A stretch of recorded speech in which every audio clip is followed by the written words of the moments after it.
Hello, my name's Steve. This is my business partner, Austin. And today we will be looking at audits and why they matter. So, the audit seems like maybe it's just a small part of the business. It's actually your number one sales tool, which turns into the most important part of your business. This gives you a chance to show and not tell. Business owners aren't really interested in what we have to say, but when we show them a problem, that helps. It builds credibility with the prospect. We show them what's wrong, and it creates urgency that they can see the problem and they can see that others are doing it better than them. It separates you from every other agency cold pitching them, just saying, hey, I do CO work or FCO work, and that business owners hate the word SEO. That it scares them. They right away think scam. They think that somebody's trying to get their money for nothing. So you don't want to use that word a lot. And how can you deliver this audit? You can deliver it on a Zoom call or as a PDF or both. So what you need before you get started, anytime you're going to do an audit, of course, you need the business name and the city they work in. And hopefully they got a business account, a Google account. If they don't, you're not going to be able to do too much with it, but almost all of them do. You'll need a screen recording tool. Loom is actually great. We use OBS, which is a free one. It's a little bit more challenging, but still pretty easy to use.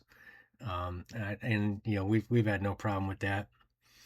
An audit checklist would be nice, and if you need one, let me know in the comments, and we'll get you hooked up with one. And an optional thing would be Google Business Profile Insights access. But the only way you can get that is if you've already been added as a manager, so you're probably not going to have that. But the other ones work fine. So we've got a 10-point audit that we do, and I'm going to give you the first half of it, and Austin's going to give you the second half of it. So the first part of the audit is profile completeness. Is every section filled out? And when I'm talking about profile, I'm talking about the Google Business Profile. Let's just pick on somebody right here and see how this looks.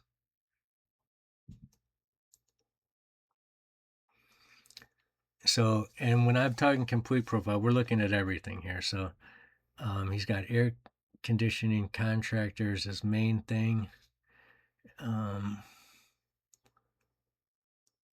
And I would probably be willing to bet that that's a misstep. And HVAC contractor would have been much better here because we can tell he does all that kind of work. So air conditioning contractor restricts them to one half of what he really does and not the other half. So we can start right there, and you can just keep working on. So it says he's open 24 hours. I question if that's true, but these are all things you'll need to research and find out. But there's a lot of things you can find out about these companies. Look at their descriptions. Make sure their name, address, phone are all consistent wherever you can find it. Look at the website, see how that looks. See if their hours are consistent on the website. Oh yeah, see if they're consistent on the website as they are in Google Business Profile.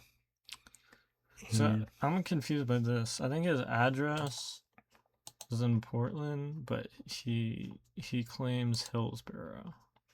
Yeah, so they seem to have a couple of different places, and that I could see where this would cause Google some problems if he's not a little more consistent with how he lists that. I don't see anything about here if I really think they're open 24 hours, but I'm suspect of that. But it's just something. If you're doing this, you've got to research this out good and tell them the problems that you found. So profile completeness is the big thing. Business description. Are you using keywords naturally? Google doesn't want you stuffing keywords. You used to be able to get away with that. Now you can't. So use the words just naturally. that he's an HVAC person. He does air conditioning work. He does furnace work. In the description, you need to get all that stuff out, but don't keyword stuff and keep saying it over and over and over again. They're on to that. Business category, we looked at that. Secondary categories, it's hard to tell if he got everything in there, but he did put quite a bit in there. I'm sure he missed some stuff if I looked at it carefully, and when you look at it carefully, you'll be able to tell. Let's look at what some of the other people have in there.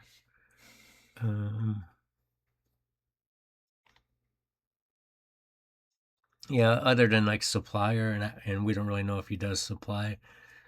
Most of the HVAC people I've worked with are happy with putting that supplier in. Like this person has air conditioning store. I don't know if that's really accurate, but so just check with them and make sure that they got everything in there. And anything you can add in there is going to be more business for them eventually down the line, which is huge. Photos and videos. So you want to look through that and make sure that they're they've got a good supply in there. Let's see how he's doing with those.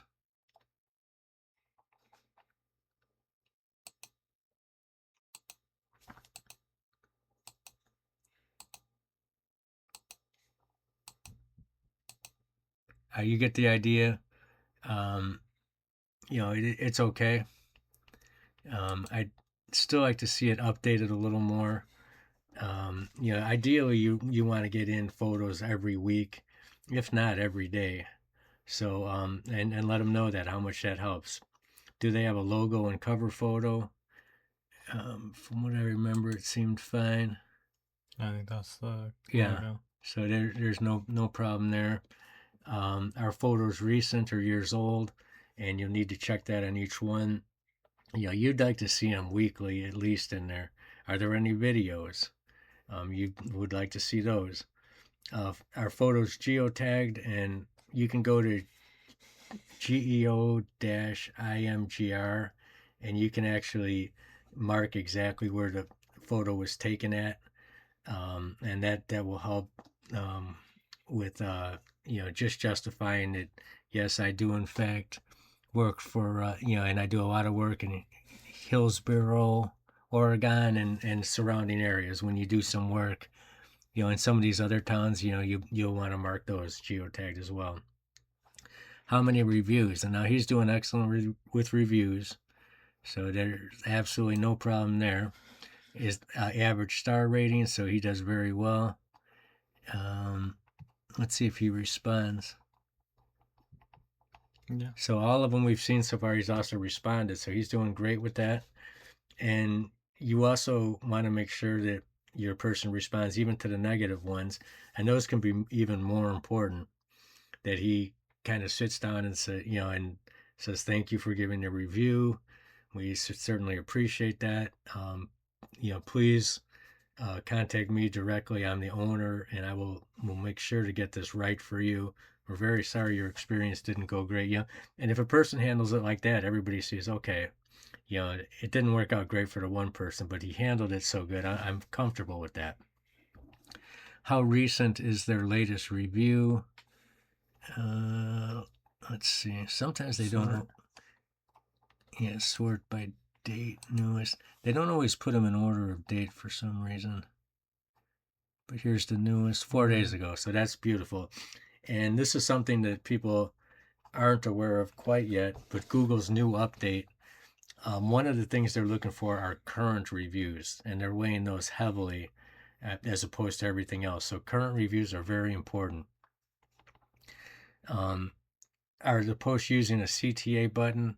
I'm not big onto this with Google, because Google doesn't really want you using these posts to get to use your CTAs. So that's one of the things that people used to put in audits that I'm probably taking out of our audit, because when you put like a phone number in there, that can get you a suspension. So you want to stay away from that. are post keyword rich or generic, and simple thing like I just completed an HVAC job in here, Hillsboro, Oregon. Perfect. You got the I butchered that name up a little bit, but you got the keywords in there, and it's exactly what you take the picture of it, and it's exactly what it is. I'm going to turn it over to Austin now to finish this up. So you want to see, are there products and services listed, and do they have descriptions and prices?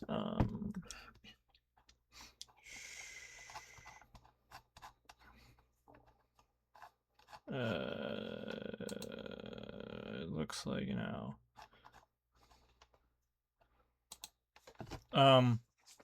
they have a Q&A section? So we talked about this last video. They kind of took out the Q&A section, so you have to basically post it yourself. Is the website link correct and working? And is it pointing to the right page? Let's see. There's a lot of people just like take off the site and leave it there. All right, we were already on the site. So this is, I would say, I think this is the homepage. Oh, never mind. This is not the homepage. Was that specifically for Hillsboro? Oh, okay. Okay, that was the Hillsboro, I guess, division or whatever, the team. I don't know. So that at least kind of makes sense. Still, you can have it go to the main page, and that's not bad. That looks like a nice place. That's in Oregon. Yeah. Is the profile verified? I'm almost certain this one is. Yeah. But yeah, we saw this last video. One, it was not only was it not verified, it wasn't even claimed. Also, sometimes you'll see duplicate listings, and that's no good. You want to make sure there's none of that, because not only does Google not like it, it can also like split up your profile into two. Like, you know how they say third party candidates take away from one certain candidate? It's like you're splitting up the votes, you're splitting up the reviews. And then are they visible? Basically, do they rank for their local pack? Which with Hillsboro, Oregon, yes, they do. Although I'm kind of confused because it seems like they're more in Portland, but they're just doing a good job that they still show up. They rank in the local 3-pack, which is what you want, the top 3. You got anything else? Austin brought up something that was really interesting. Me and Austin were dealing with somebody yesterday. An eye surgeon that also does a small amount of appointments just to check eyes and stuff like that, but they're mostly eye surgeons, and they had 2 listings in Google Business Profile, and the one that they really wanted to do well was the eye surgeon one, which makes a lot of money. But the other one, just a general one, is where people were putting their reviews in, and so it was kind of messing up their overall ranking. In fact, they're the only eye surgeon in the town, and they weren't even ranking number 1 for eye surgery. And nobody else in the town even did eye surgery. So that shows you how you definitely want to make sure that you don't put too many things in here. If you're a business that's kind of like that, you're really better off just having 1 in a town instead of 2. But that's about all I've got. The one thing I wanted to say, and it's why these are important, is that don't give everything away in the audit. So I prefer to just tell them what was wrong and what could be corrected, but don't show them how to correct it. Leave that for them to hire you to do. Let them know there was a problem with all these things, and leave it at that. When you do a call with them, then tell them how you can help with that. And guaranteed that even though a lot of these things they could do themselves, they really don't have time to, nor is it even worth their time. They're making, these plumbers are making a lot of money doing jobs out on the thing. It's not worth their time to research all these categories, research descriptions, do all this other stuff. It's just not worth it. So it is worth it to pay you, and it's nothing for them to pay out $1,000 a month to somebody who's helping them make more money. That's definitely worth it to them. And all you've got to do is become that person. And since you've got your foot in the door, you've done the audit, you become the person that, you take that job. When you're talking to them, be really confident. Let them know that this is what you do. This is why it helps businesses. Stay away from the word SEO. They don't, that whatever it is, that word is, it just scares them. It might as well tell them you're doing a pyramid scheme while you're at it, because when you start going with too many terms like that, they're not buying from you. That's all I got for today. You got anything else, Austin? No. All right, we'll see you tomorrow.